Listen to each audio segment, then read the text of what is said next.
Hey guys, welcome to our review of Kishiryu Sentai RyuSoulger, episode 15. As always, I'm your host, Frozen Stratos. Here with me today we have...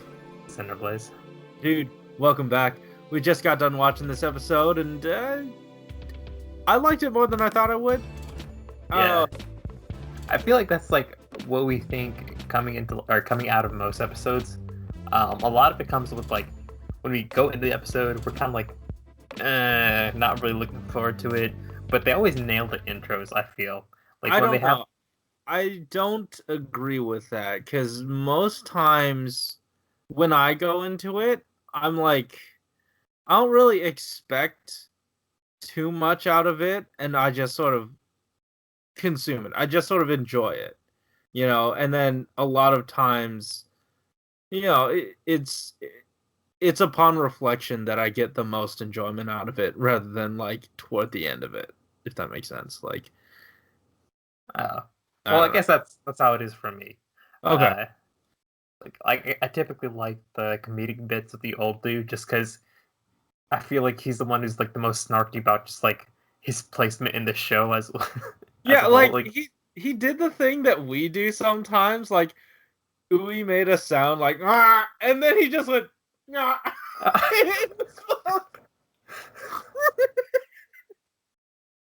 That was wonderful. Yeah, like he doesn't like feel entirely in universe. It feels like he's just aware that he's in a Sentai show, and he kind of like makes it evident. And like, I have no idea when he figured out when he like learned what RyuSoulgers were and like the tribe and stuff. Like, I don't know that they ever had some sort of scene where they established to him that like we exist. This is what we do. Yeah, but like his attitude when he's discussing it, he's like, "What? There's RyuSoulgers underwater." All right, let's talk about something else. Yeah. Like he says his line as the plot dictates, but he doesn't give a shit. He almost strangled his daughter in this episode in front of everybody, and no one batted an eye. Yeah. But let's sort of get into the Kanalo stuff, because like the setup was pretty weak, weaker than most episodes, because like I actually had expectations coming into this one. Like, why was it in the last episode that the couple was like, "Oh, don't worry, we'll have our money soon." Like they're getting, a knock on the door from the mob or something, or the Yakuza. Like, what was that about? And then we just completely dropped them. We don't even deal with like the cheating issue that they were going through. I don't know what that was about. That's completely dropped. Then we have this random science dude that's on YouTube, and it just he didn't factor in at all outside of the magnetism. Magnets. Yeah, magnets. And the stuff with the sister, it was also bland and like force fed. And during the fight, it took him far too long to like have that change of heart. Yeah, like the existence of the sister's fine, and I feel like after that, everything kind of just like went downhill because like the sister herself, like her character was kind of like really flat. There's something like entertaining about it. It's just like generic little sister tropes that she was kind of spewing out. And speaking of spewing out, I mean that show really just sort of decided that they were gonna take the time, like a good 5 minutes. No, I'd say about a good minute to like do glamour shots of this child, and I'm like, what is this about? What are we doing with this?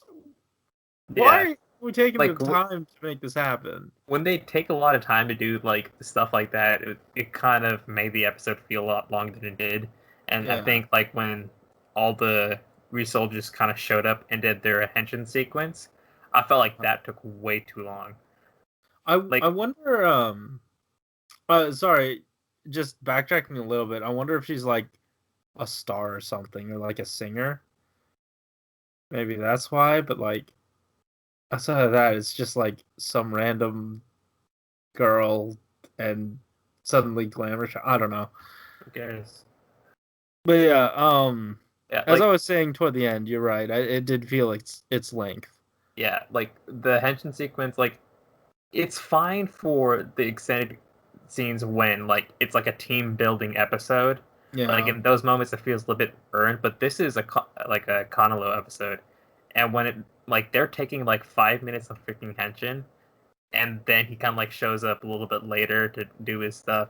Mm-hmm. It just I didn't like it too much. Like I like Kanalo a lot, just because like he's a lot stronger of a personality than like most of the other That's fair. soldiers. Like that's fair.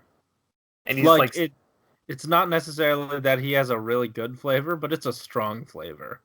Yeah, like you know, like his little like spin on things, and he also feels a little bit grounded. He's not like a little bit like over the top, where he's like brainy for brainy's sake. You know, like he has like that goal to seduce someone and get married and whatever, but and then drown them underwater. If they learn how to swim, then that's fine. Yeah. Like in this episode, he was mostly interacting with his sister, and I felt like when he shot lightning at her and made her fly towards the ocean, like I sympathize with that. But I did like him a lot more after that. Kind of reminds me of like in Kamen Rider Ghost when Spectre obviously hated his sister but was forced to like her. That is you reading so far into the subtext that you went all the way back around. Alright, I think I'm getting a little bit off topic. Yeah. So reeling it back, I did love the world building they did with the split between the RyuSoul tribes. I thought that was interesting. And it seems like there's some sort of deep-seated hate that only Mosa Rex is sort of privy to. And this is more of a compelling reason to keep him out of the team as opposed to Green and Black, who just are doing their own thing. I mean, like for Green and Black, they kind of want like the freedom to do whatever they want. They don't want to be attached to like the team, and it makes a bit more sense in that regard. That's why like they always meet up and still fight the Minosaurs like all the time. It just I guess they liked their apartment and didn't want to move in. Yeah, that's basically how I see it. But with the whole like the race difference between like the undersea RyuSoulgers and like the land one, I feel like only like Black. I think he's like probably the oldest of the RyuSoulgers who. Yeah. He's the one who's like kind of aware of it, but even like Green to an extent. Whereas like Black, Blue, and Pink, I'm not even sure if they even know. Blue might, but like. Oh, you mean Green, Blue, and Pink? No. Yeah. Green, Blue, and Black are the only ones who would probably know the existence of the undersea tribe. Because I don't think like Red or Pink even knew about it, right? Like he was super surprised that he was even there from the first place. So I don't know why, Gold would have reservations about being friends with him because he just like, oh, you're just another dude. Well, no, I mean it's like, it's not them, it's the suit. It's like the above ground RyuSoul tribe. Just them in general. And it didn't seem like anyone else except for Black had any idea what was going on about that. Yeah, but he did like kind of like I remember like when they're getting like exploded all over the place. It's like you undersea RyuSoul. Like you did kind of like blurt that out at one point, so maybe there might be some tension there. But I mean, like he shot his friend. What? What do you say? Like what else? His sister. Yeah. Outside of that, like, I don't think that there was much more that I wanted to talk about. I know that there were some points I wanted to hit, but I think I got all the major ones. Yeah, like Burger, like the green dude is like the same that he's been in every episode. Oh wait, no, yeah, that's what I didn't like. He was overworked and overheated the last episode, and then that just went nowhere. all of the plot threads that they decided to like set up just never factored in. Yeah. I feel like once people become like a Minosaur, like everything concerning that is just forgotten by the next episode. But like, what happened to the buckets and buckets of green goo that thing had to ejaculate? Didn't he spill it all on the ground? He did spill it all, and I don't know why the dude wasn't so mad about it or anything. Also, I hate him. I don't like him, but it's really funny that his final form as a submarine is to be a submarine. Yeah, I guess we'll just deal with that next week. Yeah. Anyways, guys, if you like this episode, hit that like button and subscribe if you want to hear more from us each week. Don't forget to tell us how you felt about this episode in the comments down below. And the watch along goes up at the same time as this. Guys, thanks for watching. Keep it juicy. See ya. I'm sleepy, but I also kind of want to play some Jackbox. Right now? Yeah, why not? It's 12:13. Do you not want it?